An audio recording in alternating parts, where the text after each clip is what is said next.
Record লাভ করা সত্ত্বেও Morgan Stanley তাদের ২৫০০ কর্মীকে ছাঁটাই করছে। মূলত খরচ কমাতে এবং নতুন প্রযুক্তির ব্যবহার বাড়াতে ব্যাংকটি এই সিদ্ধান্ত নিয়েছে। ২০২৫ সালে ব্যবসায়িক সাফল্য পেলেও এখন ইনভেস্টমেন্ট ব্যাংকিং ও অন্যান্য বিভাগ থেকে প্রায় ৩% কর্মী ছাঁটাই করা হচ্ছে।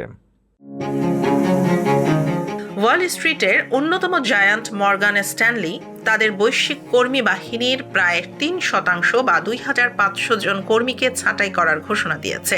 ২০২৫ সালে রেকর্ড পরিমাণ মুনাফা অর্জন করা সত্ত্বেও ব্যাংকটি তাদের ব্যয় সংকোচন এবং অগ্রাধিকার পুনর্নির্ধারণের লক্ষ্যে এই কঠোর পদক্ষেপ নিয়েছে।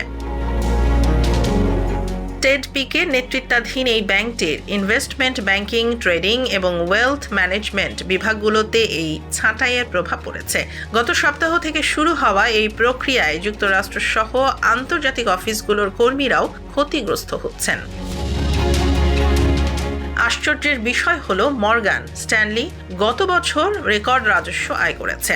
বিশেষ করে তাদের ওয়েলথ ম্যানেজমেন্ট ইউনিটের চতুর্থ প্রান্তিকে আয় ১৩% বেড়েছে। তা সত্ত্বেও প্রযুক্তি ও কৃত্রিম বুদ্ধিমত্তার ব্যবহার বৃদ্ধি এবং কার্যকারিতা বাড়ানোর অজুহাতে প্রাইভেট ব্যাংকার ও ব্যাক অফিস কর্মীদের ছাঁটাই করা হচ্ছে।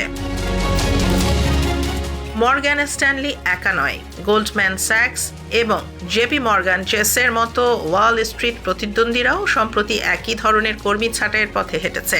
বর্তমানে ব্যাংকটিতে প্রায় ৮৩,০০০ কর্মী কর্মরত রয়েছেন। বিপুল মুনাফা সত্ত্বেও এই ছাঁটাই প্রক্রিয়াটি আর্থিক খাতে নতুন করে উদ্বেগের সৃষ্টি করেছে। প্রযুক্তিগত পরিবর্তনের এই যুগে বড় বড় ব্যাংকগুলো এখন জনশক্তির চেয়ে অটোমেশনের দিকে বেশি ঝুঁকছে।